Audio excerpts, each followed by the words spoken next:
To या to और more person आते हैं। क्या आते हैं? टू और मोर पर्सन होने चाहिए।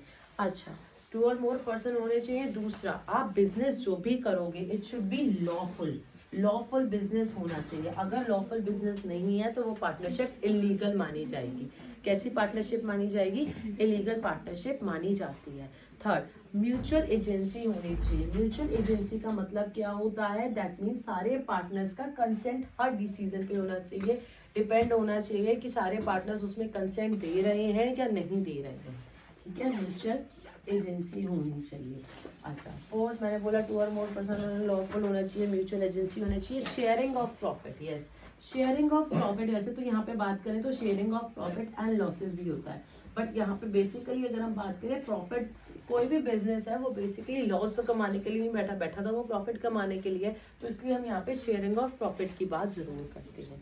दूसरा हमारा क्या होता है? एग्रीमेंट होना चाहिए पार्टनर्स के बीच में। अच्छा, पार्टनरशिप इट में बी रिटन और इट में बी ओरल, रिटन भी हो सकती है और ओरल भी हो सकती है।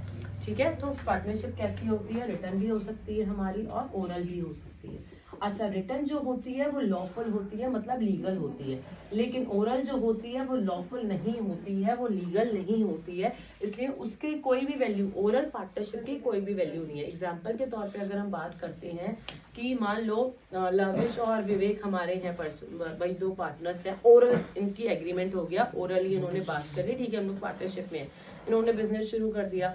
आने वाले टाइम में इन लोगों के बीच में शेयरिंग ऑफ प्रॉफिट को लेकर या कैपिटल को लेकर या किसी भी अनदर टॉपिक को, अनदर पॉइंट को लेकर इनके बीच में कॉन्फ्लिक्ट आता है। अब ये भाई आ गया, इतना बड़ा कॉन्फ्लिक्ट आ गया कि ये दोनों एक दूसरे के साथ बिजनेस करने को राजी नहीं है, पार्टनरशिप करने को राजी नहीं है। अब इनके वो जो कॉन्फ्लिक्ट है उसका डिस्प्यूट कैसे होगा? ये लॉ में जाएंगे, लेकिन लॉ में क्या कह के जाएंगे? इन्होंने लॉ में तो वो पार्टनरशिप है ही नहीं, क्योंकि रिटन डॉक्यूमेंट में जब वो है ही नहीं तो ओरल तो उसकी कोई वैल्यू होगी नहीं, तो लॉ के अकॉर्डिंग ओरल पार्टनरशिप जो होती है वो इलीगल मानी जाती है। क्लियर हुआ?